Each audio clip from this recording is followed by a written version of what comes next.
ফরেক্স ট্রেডিংয়ে বারবার লস খাচ্ছেন, মনে হচ্ছে মার্কেট যেন ইচ্ছে করে আপনার এগেনস্টে যাচ্ছে। আচ্ছা, এই হতাশাটা কিন্তু খুব কমন। স্মার্ট মানি কনসেপ্ট বা এসএমসি এবং ইনার সার্কেল ট্রেডার বা আইসিটি, এই নামগুলো হয়তো অনেকেই শুনেছেন, কিন্তু এগুলো আসলে কিভাবে কাজ করে? আজকের এই এক্সপ্লেনারে আমরা ঠিক এই বিষয়গুলোর একদম গভীরে যাব।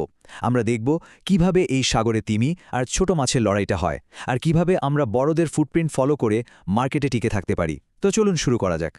খুব দ্রুত আমাদের আজকের রোডম্যাপটা একটু দেখে নিই।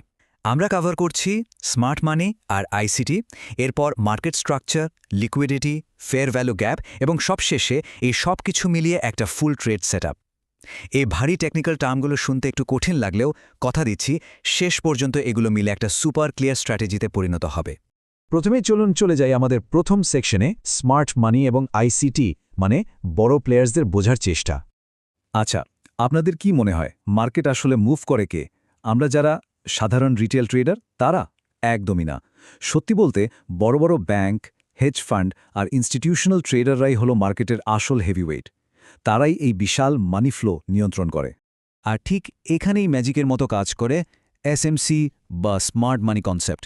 এটা আসলে কোনো রকেট সায়েন্স না, বরং এটা হলো সাধারণ রিটেইল ট্রেডারদের মতো গতানুগতিক চিন্তা করা বাদ দিয়ে ওই বড় বড় ইনস্টিটিউশনগুলোর মতো করে ভাবার একটা স্টাইল। সোজা বাংলায়, বড় প্লেয়াররা কোথায় পা ফেলছে সেই ফুটপ্রিন্ট ট্র্যাক করার মেথডই হলো স্মার্ট মানি কনসেপ্ট।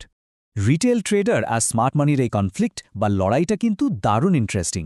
দেখবেন, আমরা যেখানে খুব কনফিডেন্টলি বাই করার সিদ্ধান্ত নিই, স্মার্ট মানি ঠিক সেই জায়গাতেই সেল করার জন্য ফাঁদ পেতে বসে থাকে। মানে আমাদের লসই হলো ওদের লাভ। তো এই স্মার্ট মানি কনসেপ্টের উপর ভিত্তি করেই তৈরি হয়েছে আইসিটি বা ইনার সার্কেল ট্রেডার। আসলে একটু ভুল বললাম, শুধু ভিত্তি করে না, এটা হলো এসএমসি এর একটা অনেক অ্যাডভান্সড এভলিউশন। প্রখ্যাত ট্রেডার মাইকেল জে হাডলেস্টন এটা ডেভেলপ করেছেন। এখানে শুধু প্রাইস অ্যাকশন না, বরং টাইম বা সময়ের ওপরও মারাত্মক লেভেলের ফোকাস দেওয়া হয়। টাইমিংয়ের এই বিষয়টা বোঝাতেই আইসিটিতে কিল জোন কনসেপ্টটা আনা হয়েছে। বিশেষ করে লন্ডন আর নিউ ইয়র্ক সেশনের ওপেনিংয়ের সময়টা এখানে খুব ক্রুশাল। যেমন ধরুন, লন্ডন সেশন ওপেন হওয়ার সময় মার্কেটে হুট করে একটা বিশাল ভলিউম বা বিগ মুভ চলে আসে, আর নিউ ইয়র্ক সেশনে গিয়ে সেটার একটা কনফার্মেশন পাওয়া যায়। এবার আসি দ্বিতীয় সেকশনে, মার্কেট স্ট্রাকচার এবং ট্রেন্ড। এটাই কিন্তু যে কোনো ট্রেডিংয়ের একদম ফাউন্ডেশন। মার্কেট স্ট্রাকচারের রুলসগুলো কিন্তু খুবই সিম্পল। আপট্রেন্ড মানেই মার্কেট একটার পর একটা হায়ার হাই আর হায়ার লো তৈরি করে সিঁড়ির মতো ওপরে উঠবে, আর ডাউন ট্রেন্ডের ক্ষেত্রে ঠিক উল্টো, লোয়া হাই আর লোয়া লো। একটা কথা সবসময় মনে রাখবেন, ট্রেন্ড না বুঝে ট্রেড করতে নামাটা কিন্তু আক্ষরিক অর্থেই সুইসাইড করার সমান। এখন প্রশ্ন হলো, এই স্ট্রাকচার বা ট্রেন্ড যখন ভেঙে যায় তখন কি ঘটে? এখানে দুটো খুব পপুলার টার্ম আছে, বিওএস বা ব্রেক অফ স্ট্রাকচার এবং সিওসিএইচএচ বা চেঞ্জ অফ ক্যারেক্টার। মার্কেটে যখন বড় কোনো রিভার্সাল আসে, তখন এই টার্মগুলো আমাদের বলে দেয় যে ট্রেন্ড কিন্তু বদলাচ্ছে, এখন সতর্ক হওয়ার সময়। আমাদের ৩ নম্বর সেকশন, লিকুইডিটি এবং অর্ডার ব্লক। চলুন এবার মার্কেটের আসল হান্টিং জোনগুলো খুঁজে বের করি। লিকুইডিটি মানেই হলো টাকা, আর মার্কেটের ভাষায় সাধারণ ট্রেডারদের স্টপ লস। রিটেল ট্রেডাররা সাধারণত ইকুয়াল হাই, ইকুয়াল লো বা ট্রেন্ড লাইনের আশেপাশেই তাদের স্টপ লস বসায়। স্মার্ট মানি ঠিক এই জায়গাগুলোকেই টার্গেট করে। তারা এই লিকুইডিটিগুলো হান্ট করার জন্য ওথ পেতে থাকে। লিকুইডিটি গ্র্যাব করার পর তারা কোথায় যায়? অর্ডার ব্লকে। এটাই হলো সেই স্পেসিফিক জোন যেখানে বড় ব্যাংকগুলো তাদের এন্ট্রি নেয়। এর মধ্যে বুলিশ অর্ডার ব্লক হলো ওদের বাই জোন, আর বিয়ারিশ অর্ডার ব্লক হলো সেল জোন। প্রাইস যখন এই জোনগুলোতে ফিরে আসে, তখনই আসল খেলাটা শুরু হয়। এরপরে সেকশন, ফেয়ার ভ্যালু এবং এন্ট্রি, মানে একদম সঠিক টাইমিংয়ে মুভমেন্ট ক্যাপচার করা। এখানে সবচেয়ে ইন্টারেস্টিং কনসেপ্ট হল ফেয়ার ভ্যালু গ্যাপ বা সংক্ষেপে এফভিজি। মার্কেটে যখন খুব দ্রুত আর বিশাল কোনো মুভমেন্ট হয়, তখন প্রাইসের মাঝে একটা শূন্যস্থান বা ইমব্যালেন্স তৈরি হয়। মজার ব্যাপার হলো, এই গ্যাপটা একটা বিশাল চুম্বকের মতো কাজ করে। মার্কেট তার ব্যালেন্স ফেরাতে শেষ পর্যন্তই শূন্যস্থান পূরণ করতে ফিরে আসেই। এই ফেয়ার ভ্যালুর গ্যাপের সাথে সাথে আমরা যদি ওটি বা অপটিমাল ট্রেড এন্ট্রি মেলাতে পারি, তাহলে তো কোনো কথাই নেই।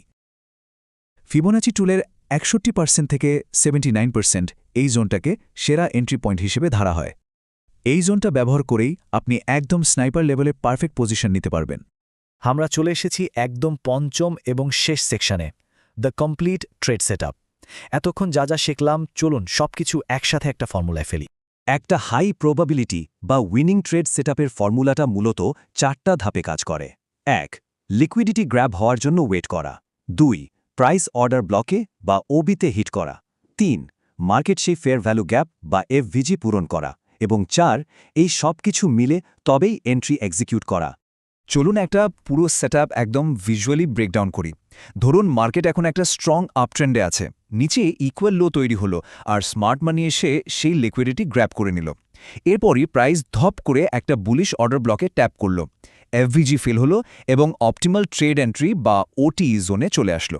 ব্যাস, সব কন্ডিশন মিলে গেছে, আর এটাই হলো একটা পাওয়ারফুল বাই মুভের পারফেক্ট কনফার্মেশন। তবে দাঁড়ান, ট্রেড ম্যানেজমেন্ট ছাড়া এই সব কিছুই কিন্তু অর্থহীন। স্টপলস কোথায় থাকবে? একদম কঠোরভাবে অর্ডার ব্লকের ঠিক ওপরে বা নিচে। টেক প্রফিট টার্গেট করবেন আগের হাই বা লোতে, আর সবচেয়ে ইম্পর্টেন্ট রিস্ক রিওয়ার্ড রেশিও। এটা সবসময় 1:2 বা 1:3 মেনটেন করতেই হবে। ডিসিপ্লিন ছাড়া এই মার্কেটে সার্ভাইভ করা ইম্পসিবল। তো একদম শেষে এসে আমরা একটা বড় প্রশ্নের সামনে দাঁড়িয়ে। এতগুলো অ্যাডভান্সড ইনস্টিটিউশনাল কনসেপ্ট জানার পর নেক্সট মার্কেট মুভমেন্ট ধরতে আপনি কোন স্ট্র্যাটেজিটা সবচেয়ে বেশি কাজে লাগাবেন? এই প্রশ্নটা মাথায় রেখেই চার্টগুলো আর একটু এক্সপ্লোর করতে থাকুন। আশা করি আজকের এই এক্সপ্লেনারের পর মার্কেট দেখার দৃষ্টিভঙ্গি অনেকটাই বদলে যাবে। আজ এ পর্যন্তই, অ্যানালাইসিস চলতেই থাকুক।